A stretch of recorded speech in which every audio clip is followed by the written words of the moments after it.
নমস্কার all beautiful and unique souls. আজ দেখে নেব যে এই সময় কি হচ্ছে যেটা তুমি জানো না। তো এই মেসেজটা তোমাদেরকে দিতে চাইছে আর কি, কার্ডসরাও তোমাদেরকে এই সময় মেসেজ দিতে চাইছে, এঞ্জেলসরা, তোমরা যাকে বিশ্বাস করো, যে দেব বা দেবীকে। তো এটা তোমাদের জন্য খুবই গুরুত্বপূর্ণ মেসেজ হতে চলেছে। এবং এটা এরকম ব্যাপার না, এটা যে একটা জিনিস এরকম কিছু ব্যাপার না, এটা একটার সাথে একটা কানেক্টেড। ওকে, যে জিনিসটা এই সময় হচ্ছে সেটা মানে একটার সাথে একটা কানেক্টেড। তোমরা এই সময় কোনোরকম ভাবে মাথায় হাত, তোমরা কোনোরকম ভাবে চিন্তায় রয়েছো, কোনো কিছু নতুন ভাবে কিছু শুরু করার কথা ভাবছো বা নতুন কিছু শুরু করেছো তোমরা, যেটার মানে শুরুতেই শেষ এরকম আমি পাচ্ছি। এবং কোনোরকম ভাবে কনফিউশন এনার্জিতে রয়েছো, যেখানে তোমরা অনেকভাবে অনেক কিছু বারবার চেঞ্জ নিয়ে আসছো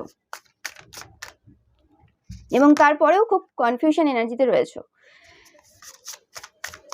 এই সময় তোমরা কোনো রোম্যান্টিক ইন্টারেস্টের সাথে কথা বলতে পারো। ওকে, বাট আমি যেটা পাচ্ছি যে শুরুতেই শেষ করার প্রয়োজন নেই। যে জিনিসটা এই সময় তোমাদের দাঁড়িয়ে মনে হচ্ছে যে কি হবে হবে কি হবে না, টেনশনে আছো, এটা যে কোনো জিনিস হতে পারে, সবার ক্ষেত্রে আলাদা হবে। তো সেই জিনিসটা কিন্তু, এটা অনেকের কেরিয়ার ক্ষেত্রে হতে পারে, তো সেই জিনিসটা কিন্তু তোমাদেরকে অবভিয়াসলি সাকসেসফুল তৈরি করবে, সাকসেসফুল বানাবে, ফাইন্যান্সিয়ালি ইন্ডিপেন্ডেন্ট করবে। 7 দেখছো প্রচুর পরিমাণে তোমরা এই সময়, বা 8 দেখছো। ওকে, অ্যান্ড যে জায়গাতে কনফিউশন রয়েছে সেই জায়গাতে তোমাদের বলা হচ্ছে যে সঠিক যে জিনিসটা রয়েছে সেটা তোমরা বুঝতে পারবে যে কোনটা তোমাদের জন্য সঠিক হবে, এবং সেটা তোমরা কিন্তু প্ল্যান করছো এবং সেটাতে আরো বেশি নার্চার করছো, যার ফলে তোমরা সেটার রেজাল্ট কিন্তু তোমরা পেতে চলেছো। ওকে, তো যেটাই করছো সেটা তোমাদের কিন্তু 100% রেজাল্ট দেবে। তোমরা অনেক বেশি 144 দেখছো। ওকে, এটা একটা সাইন তোমাদের জন্য।